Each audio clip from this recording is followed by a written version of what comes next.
बंगाल का इलेक्शन खत्म हो गया और इस बंगाल के इलेक्शन में वो हो गया जो कभी किसी ने सोचा नहीं था।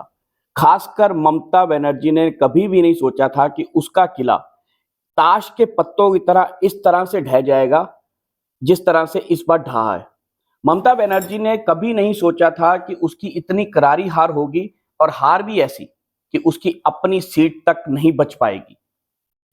अगर हम ध्यान से बंगाल के इलेक्शन को देखें तो शुरू से ही ये इलेक्शन एक तरह से नैरेटिव और प्रेस्टीज दोनों के ऊपर लड़ा जा रहा था। दोनों तरफ से ये एक प्रेस्टीज का इशू भी था और एक नैरेटिव का इशू भी था कि किस तरह से बंगाल में जीत हासिल की जाए। और इसके लिए बीजेपी का पूरा कैडर और बीजेपी के जो ग्राउंड वर्कर्स थे उन्होंने बहुत ज्यादा मेहनत की और सिर्फ मेहनत नहीं की, उन्होंने इस किले को ध्वस्त कर कर वहां पर अपना परचम भी लहराया। अमित शाह की रणनीति यहां पर बहुत कारगर साबित हुई और शायद ममता बनर्जी का ओवर कॉन्फिडेंस उनको बुरी तरह से हरवा गया।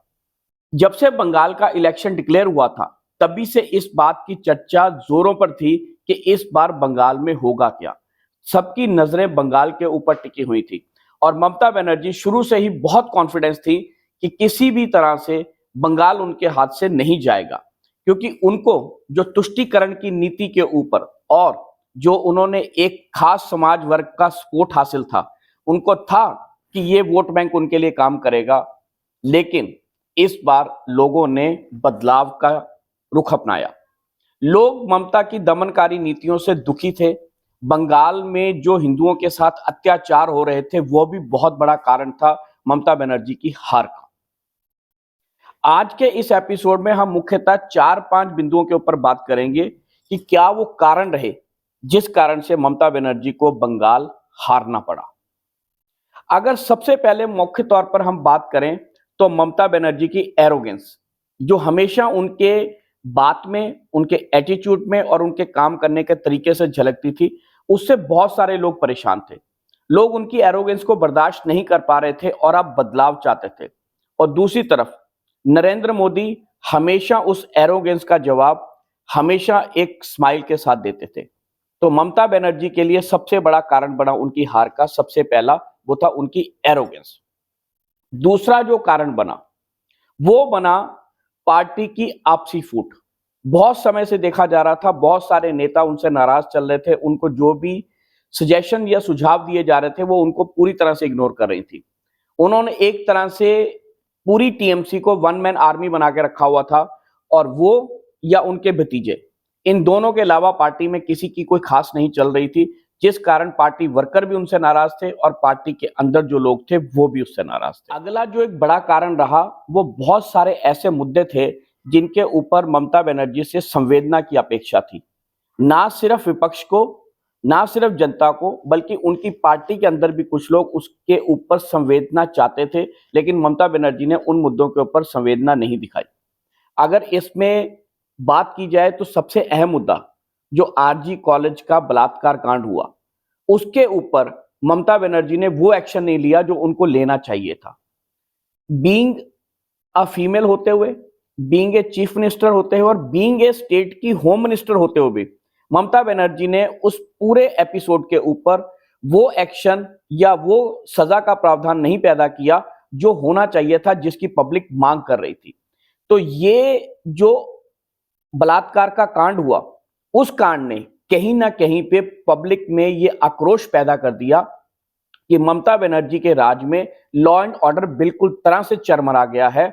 और सबने ये देखा कि किस तरह से उसके जो आरोपी थे या उसमें जो लोग शामिल थे उनको बहुत हद तक बचाने की कोशिश की गई और जहां तक हो सका इस मामले को लिंगर ऑन करने की भी कोशिश की गई। और दूसरी तरफ भाजपा ने उस पीड़ित की माता को टिकट देकर इस चुनाव में एक मास्टर स्ट्रोक खेला और ना केवल उन्होंने उसके ऊपर दांव खेला बल्कि वो जीती भी। और ममता बनर्जी के लिए उनका खड़ा होना भी एक बहुत बड़ी चुनौती के रूप में सामने आया, जिसको ममता बनर्जी ने बड़े हल्के में लिया और ये उनके लिए कहीं ना कहीं नुकसान कर गया। अगला जो बड़ा कारण था, इलेक्शन के शुरू होने से लेके इलेक्शन के खत्म होने तक ममता बनर्जी ये नैरेटिव बनाने की कोशिश कर रही थी कि बंगाल में एजेंसीज का, इलेक्शन कमीशन का और सेंटर द्वारा लगाई गई फोर्सेस का बहुत बड़ा रोल होगा अगर वो हार जाएंगी। वो डायरेक्टली और इनडायरेक्टली हर एजेंसी के ऊपर, ईवीएम के ऊपर, इलेक्शन कमीशन के ऊपर, इवन मिलिट्री के ऊपर ये क्वेश्चन मार्क खड़ी करती रही कि बंगाल का इलेक्शन जो है वो बीजेपी नहीं लड़ रही, उनके लिए एजेंसियां लड़ रही हैं। तो कहीं ना कहीं पब्लिक में ये नैरेटिव भी गया कि ममता बनर्जी को दिख रहा है कि उनकी हार हो रही है, इसलिए उन्होंने उसका ठीकरा पहले से ही लोगों के ऊपर फोड़ना शुरू कर दिया। ये कारण भी रहा ममता बनर्जी की हार का। उसके बाद एक सबसे बड़ा जो अहम कारण रहा वो ममता बनर्जी की पार्टी के जो वर्कर या उनके जो नेता, उनकी ऊट पटांग की बयानबाजी, उनके शब्दों पे उनका कंट्रोल ना होना, किसी भी कॉन्स्टिट्यूशनल पोस्ट पे बैठे हुए इंसान के लिए भद्दी तरीके से बात करना या उनको उनका नाम लेकर और ओए करके संबोधन करना, यह भी बहुत बड़ा कारण रहा। ना सिर्फ मेल पार्टी वर्कर्स बल्कि फीमेल पार्टी वर्कर्स ने भी प्राइम मिनिस्टर नरेंद्र मोदी को बहुत गलत सीधा कहा। उन्होंने बहुत सारे एलिगेशन लगाए और डायरेक्टली और इनडायरेक्टली उन्होंने उनकी इमेज के ऊपर बहुत सारे अटैक किए। तो कहीं ना कहीं पब्लिक जो नरेंद्र मोदी की छवि से प्रभावित है, जो उनको पसंद करती है, उनको ये चीज बर्दाश्त नहीं थी कि देश के प्रधानमंत्री को इस तरह से तूड़ तड़ाक की भाषा में बोला जाए। और इलेक्शन से कुछ दिनों पहले ही इनके टीएमसी के एक बड़े नेता, उनके द्वारा प्राइम मिनिस्टर को खुला चैलेंज देना और वो भी उनका नाम लेके देना कि ए नरेंद्र, अपनी अगर तुम हार स्वीकार करोगे तो लिख कर दो कि तुम देश की प्रधानमंत्री की कुर्सी से इस्तीफा दोगे। ये बहुत बड़ी स्टेटमेंट थी। और प्राइम मिनिस्टर एक रिस्पेक्टेड पोस्ट होती है, उसके लिए जब ओए या उसके नाम से संबोधन करके इस तरह की भद्दी लैंग्वेज प्रयोग करोगे तो कोई भी आपको पसंद नहीं करेगा। क्योंकि हमने जैसे शुरू में कहा, इन सबके दिमाग में कहीं ना कहीं जीत का नशा चढ़ा हुआ था। ये बहुत तरह से आश्वस्त थे कि हमारा कुछ भी नहीं बिगाड़ा जा सकता और हम बंगाल को दोबारा अपने कब्जे में कर लेंगे। तो इनका जो ओवर कॉन्फिडेंस और उनके नेताओं द्वारा की गई भद्दी टिप्पणियां इनके ही अगेंस्ट गई और पब्लिक को इनके अगेंस्ट किया, जिस कारण से बंगाल में ममता बनर्जी हारी। और एक सबसे बड़ा कारण ममता बनर्जी की अपनी जो सहयोगी पार्टियां हैं, जिनको सहयोगी माना जाता है, जो एक तरह से सेंटर में बीजेपी गवर्नमेंट का ऑपोजिशन है, उनके बड़े नेता राहुल गांधी ने इलेक्शन से कुछ दिनों पहले एक ऐसी स्टेटमेंट दी जो कहीं ना कहीं ममता बनर्जी के लिए हार का कारण बनी। उन्होंने खुले तौर पर यह कहा कि अगर ममता बनर्जी ने शासन सही तरीके से किया होता, अगर ममता बनर्जी ने प्रदेश को सही तरीके से चलाया होता तो भाजपा को बंगाल में जमीन ढूंढना मुश्किल था। लेकिन उनकी अपनी कारगुजारियों के कारण बीजेपी बंगाल में अपना स्थान बना पाई है। ये कहीं ना कहीं ममता बनर्जी और उनकी सरकार का बहुत बड़ा फेलियर था। दोस्तों, जब आपके सहयोगी साथी ही आपके अगेंस्ट में स्टेटमेंट्स देना शुरू कर दें तो कहीं ना कहीं पब्लिक भी इस चीज को एक्नॉलेज करती है कि अगर उनके सहयोगी भी उनका साथ नहीं दे रहे हैं तो इसका मतलब कहीं ना कहीं कोई गड़बड़ जरूर है।